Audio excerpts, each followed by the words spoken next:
Don't pretend that I don't look like a hot fucking mess, because I do. I just came back from the gym and I'm sweaty as hell. But I am just making breakfast. Well, I'm making it and letting it sit. Then I'm gonna go shower and just come back and munch. But I'm making bircher muesli. I know you're all gonna say, oh, that's not classic bircher muesli. It might be classic bircher muesli. I don't even know. You guys know I don't follow recipes. I create them, but none of them have been learned. They're all just through experimentation. Where does a bircher muesli originate from? Is it Germany? I should know this. I have a lot of German followers. I also have a German girlfriend in the next room who I could go and ask, but I'm not going to. But I also feel like it's Swedish? Usually with bircher muesli, you like put all the ingredients in a bowl, of which I've used whole rolled oats. You have to use the big, you know, like proper nutty, earthy oats. Hemp seeds, always. Walnuts, pumpkin seeds, mixed berries, freshly picked pear. By that I mean freshly stolen pear, because like every time I say that, especially when it's apples, I'm like, oh, like home picked apple, or like I picked this from the fields behind my house. Everyone's like, oh my god, you have your own fruit trees. No, I'm just a thief. So what you would, yes, the hood's going up because I have an absolute hedgehog on my head. See, this is the thing, guys. It's like you're all like, grow it, but you don't know what I have to put up with. It's very traumatic to have hair that just does its own thing like nature. Like it will just sprout and grow trees, leaves, birds. What you typically do with bircher muesli is soak it or let it marinate, whatever the word is, in thick Greek yogurt or some kind of plant milk, and then, you know, like let it sit for a few hours or overnight or whatever. Also with apple juice, I believe. I think that's a thing. The way I do it is I make a fruity high protein mix. So I do that by just blending frozen berries. Today I'm going to use raspberries with any kind of plant milk, a scoop of protein powder. Today I'm using vanilla. And then blend it together. It's the most sweet, beautiful milk. Let it sit for a couple of hours, and then the magic happens. And by saying the magic happens, I don't just mean I eat it. I mean, then I apply the toppings. Scoop of my favorite plain vanilla protein from Vivolife.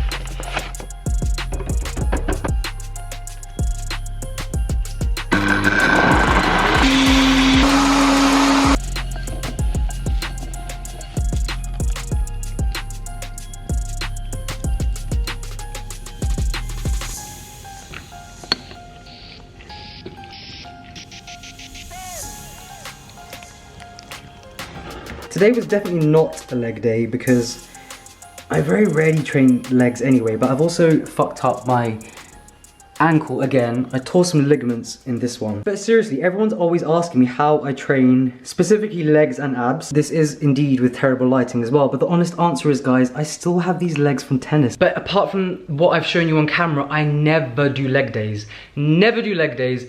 Don't get me wrong, I do like deadlifts. I work my legs when I swim or like do HIIT training. Sometimes I cycle, blah, blah, blah.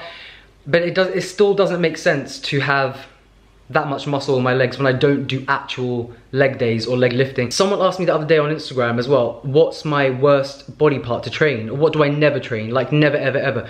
And I said abs, which is honest. Like it's honest, honest, honest. And then everyone got triggered by that and they're like, oh, you're kidding, you're kidding. No one has abs like that unless you train them. Guys, like I literally, because I've had an organ removed, I can't do abs. I can't do anything that is specific, even planks, really, I shouldn't do. The honest answer is I can't specifically train abs. Like I physically can't, it just hurts too much. I still have so much nerve damage in that area. But the reason I have them, I guess there's two things. Many people in this world have low body fat, still don't have abs, right? You have to build the muscle there as well. So why do I have it there? My theory is because, again, from so many years of having to have my core like twisting and turning and engaged, and where all my power came from in that sport, and then also doing a lot of gymnastics as well, they just kind of stayed. And on top of that, with the workouts I do now, I'm constantly engaging my core with things like pull-ups, deadlifts, you know, things like that, like compound moves. So for all those people that don't believe me, like, why would I lie about that? Because if I'd actually trained for abs, like I would actually be showing off about it. But I'm also just confused about it. Other thing I wanted to show you before I dive in the shower. Yes, guys, I am procrastinating because I always say this on my Instagram stories, but like whenever I'm posting a lot on my stories, people know that I should be editing and I'm just procrastinating. I also do the same thing before getting in the shower. I don't understand why. Anyway, but what you saw me drinking this morning, finally here, guys, a drum roll please.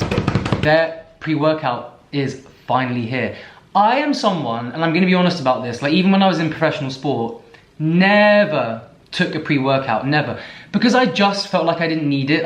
My problem, as you guys know, is too much energy. All of the ingredients in here are things that not only kind of give you a slow, steady supply of energy, and nutrients that your body and your muscles need throughout your workout, but it's almost like it's a smooth ride. It supports your body during the workout and with the recovery as well, because it just has so many incredible synergistic nutrients in there.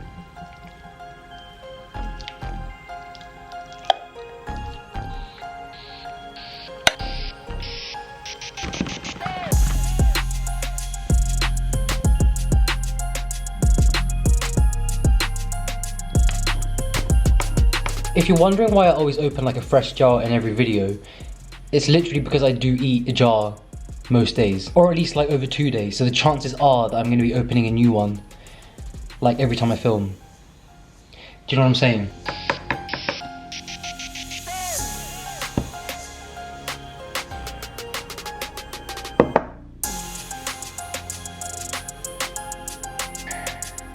In all seriousness though, how does one ever have a bowl, a breakfast bowl, any kind of bowl, without peanut butter? This mix, guys. Yes, I know my peanut butter ratios are through the roof. The thing is as well, as I eat through the layers, I'm just gonna add more. The flavors bang. It is very sweet because the vanilla protein powder is actually quite sweet. It's a very comforting texture. But more importantly, this is full of goodness and it tastes bomb. And I shall leave my full measurements for the Bircher muesli down below as always. Cheers. I was going to tell you something else, but I need to take a moment. Catch you at lunch. Pick it up, pick it up, pick it up, pick it up. You see the drip, yeah, I'm fitted up. Hop in my car and I get it up. Secure the bag, yeah, I get the bus. Pick it up, pick it up, pick it up. You see the drip, yeah, I'm fitted up. Hop in my car and I get it up. Secure the bag, yeah, I get the bus. Do you know what, guys? A few people have had the audacity recently to question if I still eat the same amount of tahini that I used to.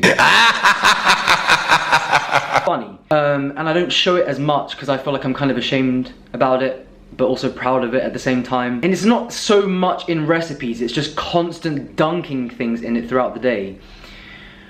Spent the last 45 minutes deciding if I wanted rice or sweet potatoes as my starch for this meal.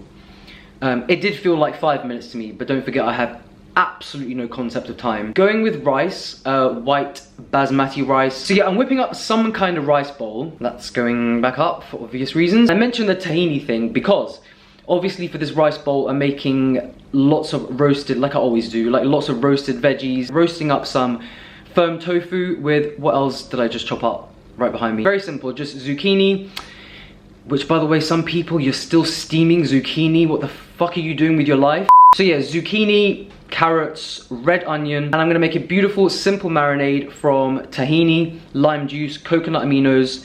That's it. Maximum flavor, like banging amount of flavor. When the tofu and the veggies roast in tahini, I've said this before as well, you get like a little crust as well, and it's kind of cheesy. Salt. Some beautiful runny liquid gold.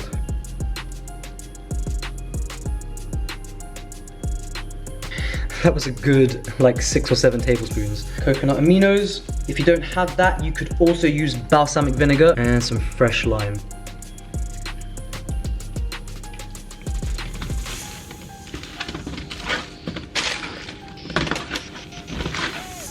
Make sure it's tossed so that everything is coated in the marinade. Hot oven, 30 minutes, bam.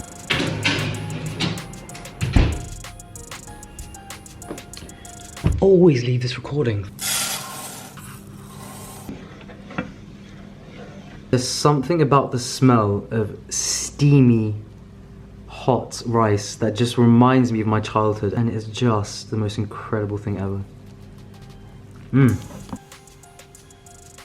Guys, can you see that beautiful, crispy tahini crust? Thing is though, you know there's gonna be more toppings than actual like main ingredients, so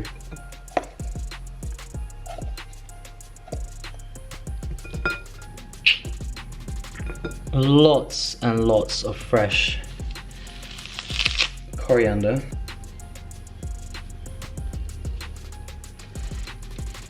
I know we're not in focus, but that is beautiful.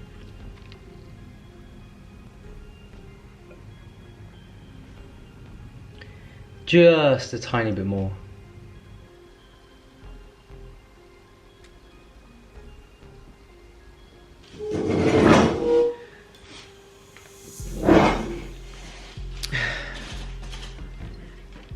Can we appreciate, guys? The thing is, you can't really appreciate through the camera right now, which is kind of pissing me off, because this crispy tofu, like crispy. Trust me, guys, roast it in some tahini. Not only does it get crispy, but it gets cheesy. Don't know how, but it does. I never thought that I'd go like full on 180 in life, and that white rice would be my comfort food again. Cheers. Caramel motherfucking onions.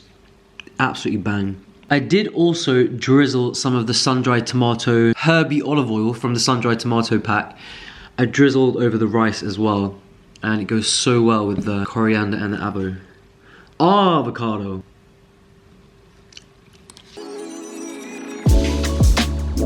That's better. You thought there wasn't going to be melon.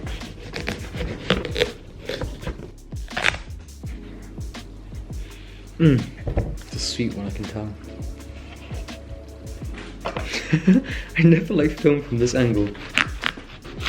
I have such a specific way about cutting melon and eating melon, and doing pretty much most things, to be quite honest. Good? It's a sweet one. The amount of melons we go through in a week must be like what? I eat like 2 or 3 a day. Okay, so it's like about 30. Almost, yeah. The cantaloupe have been small though. Cantaloupe. Do you know what? These have been well sweet as well recently. Oh. That's a good one. Really sweet, but it's crunchy.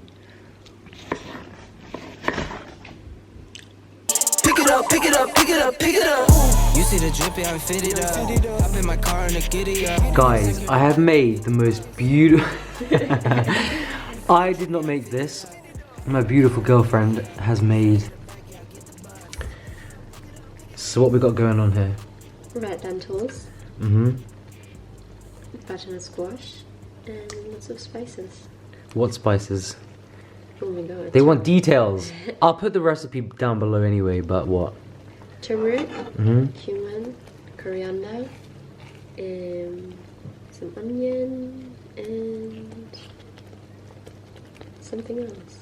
I can't remember. I want to put like a whole can of coconut milk in too.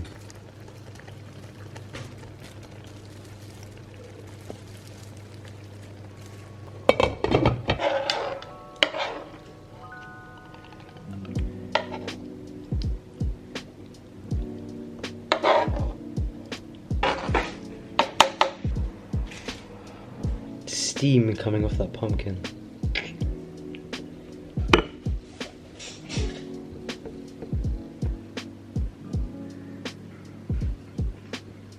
Pumpkin this time of year is so starchy, like so starchy. Lots of mandatory raw onion. Essential whenever you have dal. Thick, creamy coconut yogurt. I'm not gonna lie. I was wondering if you showed that. Big square ketchup. One of many. One of many. Do they know about your ketchup consumption? Like a little bit. They don't know the extent. And no one knows the extent. Pick it up. You see the drip, yeah, I fit it up. I mean, didn't really stand a chance. Put some white chocolate stevia drops in it as well, and it is just always, unquestionably, perfect nightcap. Pick it up. You see the drip, yeah, I'm fitted up. Hop in my car and a giddy up. Secure the bag, yeah, I get the bus. You see the drip, yeah, I'm fitted up.